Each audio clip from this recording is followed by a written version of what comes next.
방금 말씀하고 나가신 박찬종 선배는 제가 대학 1학년 들어가자마자 그때 4학년인가 되셨어요. 그런데 고향도 틀리고 학교도 틀리고 하는데 우연히 그 양반 눈에 제가 띄었는지 그때부터 제하고 참 가까이 지냈습니다. 잘 아시죠? 고시 삼고랑이라고. 삼김시대 때 김종필, 김대중, 김영삼 셋이가 워낙 한국 정치를 독점하고 있었기 때문에 당시에 제2세대에 해당되는 박찬종, 이기택, 김상현 이런 양반들이 쪽을 못 썼어요.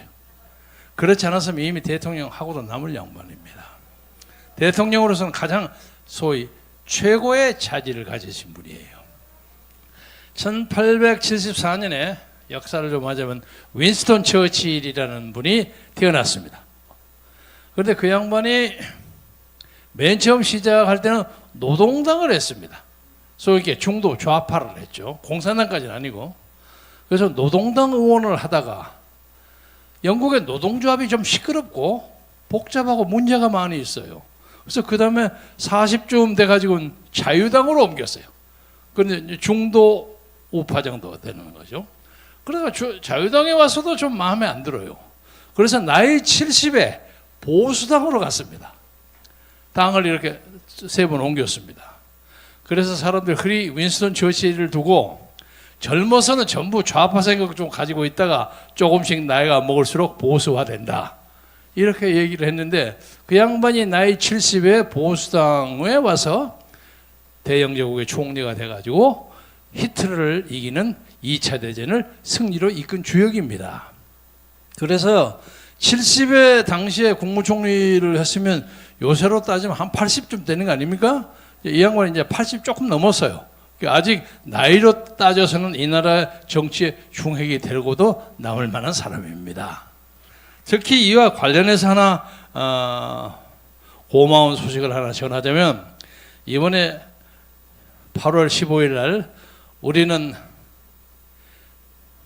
결정적인 모임을 광화문에서 보려고 하는데 방금 다행스럽게 정광훈 목사님하고 환담하는 중에 그 대회에 고문을 맡기로 약속이 되었습니다.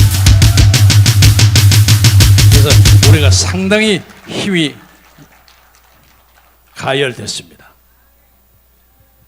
여러 가지 문제는 박찬종 의원이 말씀을 많이 하셨으니까 저는 다른 입장에서 몇 가지만 말씀드리자면 이번에 박원순 시장의 죽음 그리고 거기에 나오는 여러 가지 성추문에 관한 이야기 거기에 나오는 더불어민주당 당직자들의 좀 헷갈리는 그 처세 그리고 그와 관련된 이재명의 재판 이 모든 것이 딱 하나의 사건으로 귀결됩니다. 선거입니다. 선거 때문에 그런 겁니다. 선거 부정선거를 했기 때문에 앞으로 선거를 이기기 위해서는 자기들이 거치장스러운 걸 다 잘라버려야 되는 거예요. 지난번 일주일 전인가 제가 여기 와서 박원순이가 나쁘건 좋고 간에 상당히 거물이다 하고 얘기했더니 여러분들이 뭐 그 나쁜 놈 그 하나님이 나쁜 짓에서 데려가게 한 거 아니냐 이렇게 말씀을 하셨는데 그것은 종교적인 입장에서 얘기한 것이고 현실 정치에서는 상당한 거물이었습니다. 농담 삼아서 거물 중에는 클 것자 거물도 있고 거리 것자 거물도 있고 갈 것자 거물도 있고 그런다고 하는데 그 양반이 그쪽 세력에서는 상당한 큰 거물을 하다가 이제는 갈 것자 거물이 돼버렸어요. 그런데 문제는 박원순이가 준비를 너무 많이 했어요. 엄청나게 했어요. 그래서 지금 소위 대깨문 친문 세력한테는 굉장히 위협이 됐습니다. 굉장한 위협이 됐습니다. 그리고 그 사람이 조직한 것이요 더불어민주당의 조직에 못지않게 큽니다. 예를 들면 신협도 그러고 아름다운 가게도 그러고 무슨 뭐 참여연대도 그러고 별걸 다 해요. 서울 시내 시장 산하에 얼마나 많은 조직이 있습니까? 그리고 무슨 실업자를 구제한다고 해서 청년을 7,000명, 8,000명 공짜로 돈 많이 주잖아요. 그게 전부 선거운동원들이에요. 위협적인 존재거든.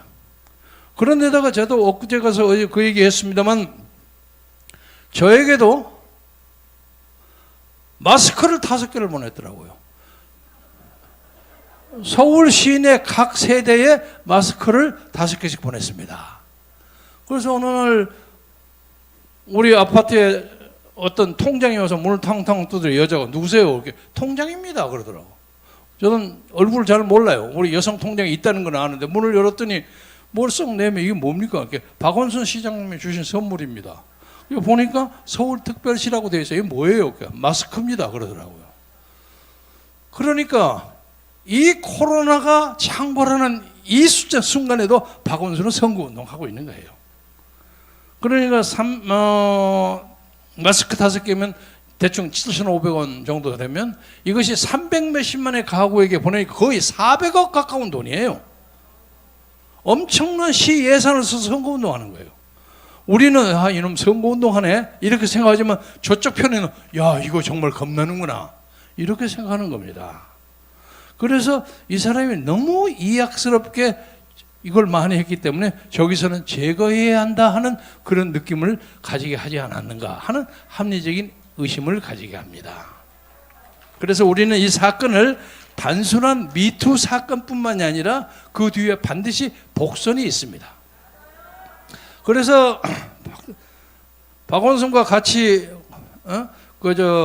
같은 학번이라고 하는 이해찬이가 탁 와서 아주 슬픔을 막 과장하면서 뭐 물어보니까 야 그거 예의도 아니야 이 호로자식아 이러고 갔단 말이야. 근데 그것은 그 슬픔을 과장한 거 아닌가 하는 느낌이 들어요. 적어도 이해관계에 있어서는 박원순과 이해찬은 이해관계가 다릅니다. 그리고 아니 세상에 사람이 목숨을 잃었는데 어떻게 죽었는지도 모르고 언제 어떻게 죽었는지도 모르고 왜 죽었는지도 모르고 그냥 적당히 넘어가서 화장시켜버렸어요. 이건 완전 가짜입니다. 완전 가짜입니다. 따라서 이 모든 것이 전문가들의 말에 의하면 더불어민주당에서 대권 후보 경선을 하면 아마도 박원순이가 1등 아니면 아주 가까운 2등을 했을 거라고 봅니다. 그렇게 세력이 막강했습니다. 그래서 이걸 일부러 제쳐버린 거 아니냐 하는 생각을 사람들이 많이 가집니다. 물론 그렇다고 해서 그 사람이 평소에 했던 그 잘못된 부도덕한 일을 옹호하려고 하는 건 절대 아닙니다만은 우리가 그 사태 자체만 가지고 전국을 봐서는 안 됩니다. 그래서 이 모든 것이 선거에 관계된 겁니다. 그래서 이제 이 사람들은 엉터리로 선거를 조작해갖고 벌려놓고 엊그제 목사님도 어디 가서 말씀하셨죠. 목사님은 부정선거 다 모르지만 하나는 분명히 안다는 거야. 뭐냐? 기독자의 통일당이 4년 전보다 20몇만 표를 적게 받았는데 아니 전라도의 어느 선거구를 가니까 한 100여 군데의 투표소에 기독자의 통일당이 한 표도 안 나왔어. 아니 이게 말이 됩니까? 이 말이요 막걸리요. 4년 전에도 100표 200표 다 나오는데 그리고 이 전라도 쪽에 정광훈 목사의 영향력이 상당합니다. 그런데 100여 딱 100개래 고영일 변호사 얘기 100개인가 101개의 투표구에 기독교의 동이 한 표다 0표야 0표. 이건 말이 안 되는 거예요.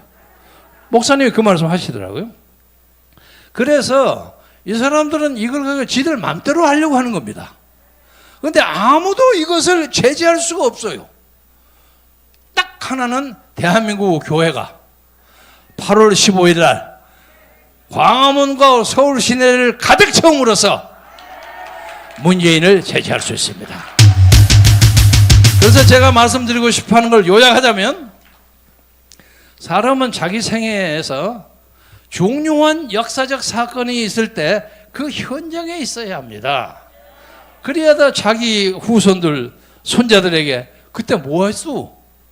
그러면 나 그때 뭐 했다. 이렇게 얘기할 수 있어야 합니다. 제 선배 중에 한 사람이 제가 나이가 꽤 들어서 대학 1학년 때 4.19 때입니다. 4.19 때인데 저 선배 하나, 뭐 직계 선배는 아니지만 어떤 선배 하나가 4.19에 뭐 하여간 회장도 하고 뭐 기념사업 회장도 하고 별거 다 해요. 그런데 저는 전혀 몰랐는데 나중에 보니까 이 양반이 4월 19일 당시에 서울에 없었어요. 그러니까 사람들이 야, 너 4.19 때 데모도 안 한 놈이 뭐 그거 하느냐고 계속 공격을 당해요. 그런 것처럼 우리들의 아이들, 우리들의 손자들이 할아버지, 할머니, 아저씨 2020년 8월 15일 날 어디 계셨어요? 반드시 묻게 됩니다. 나 그때 말이지 광원 출입구 뭐 4번 출구에서는 뭘 들고 어쩌고 했다. 그런 것을 하는 사람이 이 나라 역사를 바꿀 수 있습니다. 그래서 요약합니다. 8월 15일 날 광화문을 중심으로 해서 서대문의 굴레방다리 정도까지, 그리고 숭례문 동대문까지, 그리고 서울역 이 근처를 가득 채우면 적어도 350만 정도면 가득 찹니다. 목사님은 계속 1000만이라고 주장하십니다. 그러나 350만 400만이 오면 문재인은 힘없이 빠집니다. 아까 우리 박찬종 선배가 얘기하셨죠. 청와대를 인간띠로 만들면 우리가 폭력이 없이 피 흘리지 않고 이 역사를 제대로 만들 수가 있습니다. 그래서 여러분 지금부터 옆에 있는 사람에게 단 한두 사람이라도 8월 15일 날 더울지도 모르고 비가 쏟아질지도 모르고 방해가 많이 있을 수도 있습니다. 그러나 이 현장에 꼭 감으로써 우리가 역사의 산 증인이 되겠다는 그런 각오와 단단한 결의가 있으면 이 역사에게는 반드시 새날이 온다고 확신합니다. 여러분, 골기합시다. 감사합니다.